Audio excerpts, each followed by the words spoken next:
Have you ever gotten beaten up by cops? I had a cop. I was panhandling cars, standing on the island, on the streetcar island at Spadina and Lakeshore, panhandling the cars, making the left turn on the Lakeshore there. And 3 bicycle cops come up, and the first cop came along, and he said to me, "Why don't you do something useful with your life?" I says, "Buddy, I've provided over 2,000 man-years of employment in the city. What have you done?" That shut him up. Then we had a black cop, and I'm standing with my back from here to the screen here, from the streetcar track, talking to the cops right in front of me. Yeah.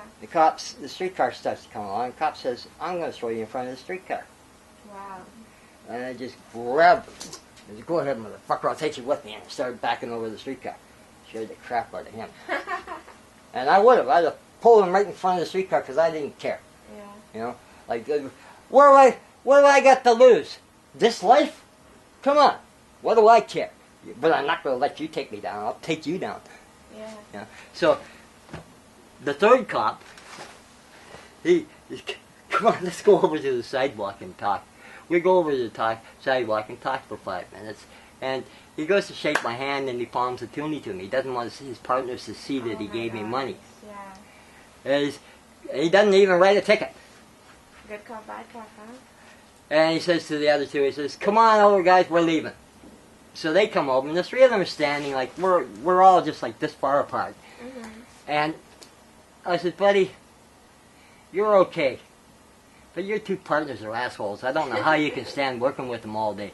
And he says, "You gotta do what you gotta do." Wow, that's an amazing story. I love that. But that's the example. No, I've never been beaten up by a cop because I wouldn't let them get that far. Yeah. Before they get that far, I'll take them out. Have you seen homeless people just get beaten up by a cop? Oh yeah, I've seen them threatened. I've seen them beaten. Very common thing the cop will do: plant some drugs on a guy and then bust him. Wow. Why would they do that? Because they don't like them. They just want to just fuck them around as much as they can. Yeah. Okay? I've stopped that from happening a couple of times, where I actually, like, I see a cop talking to a homeless person, I stay back just far enough away I can hear what the hell's going on, and when I hear that come out, I'll walk right over and say, "No, you're not." I said, "Don't even think about it."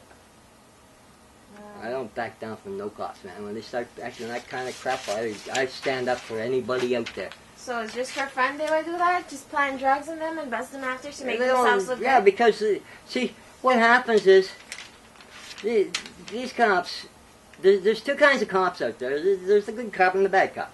Now, the bad cop, he's a cop because he's a bully. He was a bully in school, and when he got out of school, he became a cop.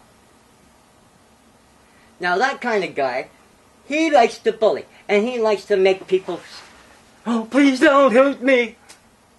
And when he can't do that to you, when you say, "Fuck you," then he gets real pissed. And that's when he decides that he's going to either beat you or plant drugs on you and bust you. That's the way that happens. There's a lot of bad cops out there in Toronto? There's a lot of bad cops out there in Toronto. And the reason there's so many is because it's encouraged by the mayor's office. Oh, really? Absolutely. It couldn't happen without them. You can't have... I've got a friend who 2 police took him and threw him off the bridge over at Spadina. Broke both his legs up through here. Tried to kill him. What the heck? Okay? Now, that would not have happened without City Hall saying, under the table, without quietly saying, "Go ahead and beat the crap out of these guys, brutalize them any way you want, and there'll be no repercussions." Why would they say that? Because they want us dead. They want you to disappear. Yeah. They want us to disappear. There's no place for us to go, so that means under the ground. That's the only place left to go. They won't say they want us dead, but that's what their actions are saying. Okay, so you got these cops that are basically bullies. They've been given the green light to go ahead and just do whatever they want. And people are getting tired of it. Yeah. You're going to see, like right now, the gun situation in Toronto is with drug dealers. Yeah. Basically, most of the guns that are in use in this city are gang-related and drug-related. Mm-hmm. You're going to see other people arming themselves. I was offered a gun when I was homeless for $10. $10? Yeah, a brand new gun. Somebody stole it. Wow. Yeah. Now, they're out there. Those guns are out there. Wow. We're facing severe violence if they don't change what they're doing. What do you propose that they do? I propose that they allow a person to have a life. They say they can't afford housing. Yeah. Okay, I agree. They can't afford to build this for everybody. There's just too many. Yeah. But that's the wrong way. And that's going back. Remember, I talked about OCAP protesting for housing, for assisted housing, and for more shelters. Mm-hmm. That's a smokescreen. Those things. They cannot and will not ever solve the problem. There's a simple solution, but it won't make the fat cats money. You don't get $350 a night for a cot this far apart from the next cot was giving you $350 a night. Yeah. Anywhere else except through this system that we have. Yeah. Okay? But that system needs not exist. It would cost far less to make welfare high enough to pay rent. Mm-hmm. It would cost far less to make the minimum wage high enough to pay rent. That would solve all the problems. It would eliminate 90% of the homelessness. There's a few people that are homeless that chose to be homeless, and they will stay out there, no matter what. They like it out there. I liked it out there. The only reason I came in is I was getting to the point where my health was going, and I knew I was going to die if I stayed out another year. You liked it out there? I loved it out there. Why when I was in here, I just missed it so bad, it was incredible. Why did you like it? Freedom. What kind of freedom? Freedom, total, absolute freedom. There is nobody tells me anything. I do my life the way I choose. The only part of it that was bad was the fact that I was an addict, and that took away a part of my freedom. But if I could have been out there and not been an addict, I think I probably never would have come in until I died. But I couldn't quit doing drugs in that environment.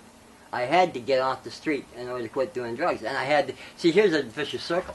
You have to get off the street to quit doing drugs, but you have to quit doing drugs to get off the street. Which came first, the chicken or the egg? Yeah. You know? And it's true. Like, you can't be an addict and pay your rent. There ain't enough money for both, and it's going to go to the drugs. Mm-hmm.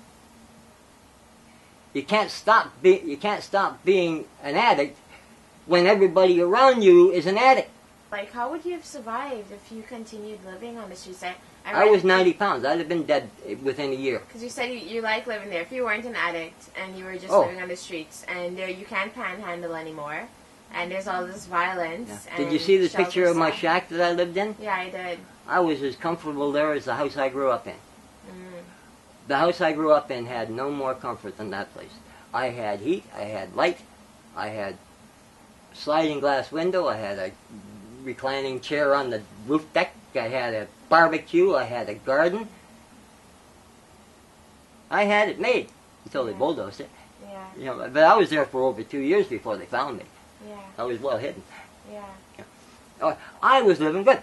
And when I moved from there, I built myself another spot. I didn't build a shack then because that was my second shack they tore down. And I figured it's just too much work. It's a lot of work building a shack. Yeah. So I just bought tents. But still, I had all my comforts in my tent. I was not cold. Mm-hmm. I didn't go hungry because I had a little cook stove, so I could go to the food bank and get food. Yeah. I had a cooler that I dug into the ground to keep food, so it didn't go bad so fast. Yeah. The hardest part of it was having to carry water, because everything you do, you don't have a tap. You got to go to some place and get water.